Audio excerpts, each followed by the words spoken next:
Olha, de acordo com a matéria dele próprio, na Casa Branca, auxiliares de Donald Trump elaboram um texto que prevê sanções dos Estados Unidos não apenas ao ministro Alexandre de Moraes. E isso surgiu agora? É recente, surgiu agora nos últimos dias.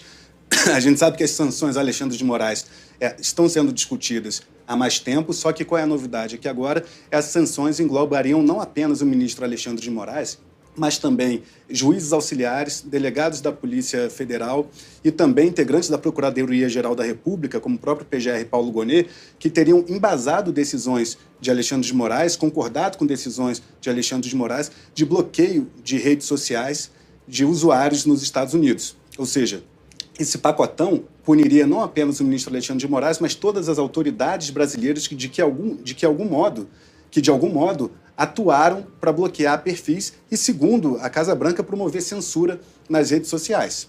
Ou seja, pode envolver esse novo modelo, esse pacotão aí 2.0 de sanções, envolveria pelo menos uma dezena de autoridades brasileiras. 2.0 turbo. E qual é também, Neila, uma questão importante nesse pacotão, nesse texto que está sendo elaborado pela Casa Branca e será submetido, ao fim e ao cabo, ao próprio presidente Trump.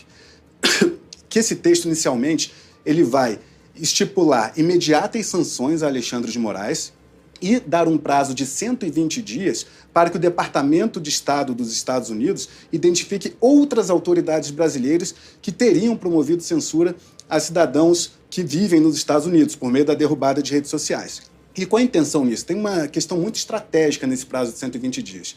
Que o governo dos Estados Unidos ele quer ver como as autoridades brasileiras vão se portar depois que as sanções a Alexandre de Moraes já estiverem em vigor. Porque há uma expectativa da Casa Branca que, com as punições a Moraes já em andamento, ele já sofrendo os impactos dessas decisões, que as demais autoridades brasileiras recuarão em seus movimentos, inclusive ministros do Supremo Tribunal Federal, que também estão na mira, sobretudo os ministros da primeira turma, claro, que é a turma de Alexandre de Moraes, os 5 ministros da primeira turma, que teriam concordado, por vezes, em decisões de derrubada de perfis. Esses 120 dias começam quando? Começarão a partir do momento em que a medida entrar em vigor. Ou seja, ainda não há um prazo para que essa medida entre em vigor. Esse texto está sendo elaborado por auxiliares de Donald Trump na Casa Branca, será submetido ao presidente dos Estados Unidos, que poderá fazer adaptações no texto. E o que esse texto prevê atualmente, esse esboço, é que haverá punição imediata a Alexandre de Moraes quando ele for entrar em vigor e prevê o prazo de 120 dias para sanções a outras autoridades. Contudo, eu conversei também com ministros do Supremo Tribunal Federal, da ala majoritária, que dizem que não recuarão de modo algum, mesmo diante dessa pressão que vem dos Estados Unidos. Então, o STF, mais uma vez, dizendo que não vai recuar, que vai para cima, vai ter ofensiva do Supremo Tribunal Federal. E eu perguntei dos 120 dias porque, coincidentemente, é o mesmo prazo de licença aí do Eduardo Bolsonaro. Exatamente. Inclusive, eu perguntei a Eduardo Bolsonaro se depois desses 120 dias, se ele vai retornar ao Brasil, e ele falou, essa resposta eu só dou daqui a 120 dias, porque depende de como as coisas estarão no Brasil.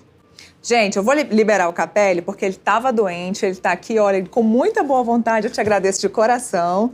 Então eu vou liberá-lo para voltar para a redação e acompanha lá, acompanha a coluna do Capelli que vai ter muita coisa ainda hoje. Obrigada, Capelli. Obrigado, Neila, obrigado a todos que nos acompanham.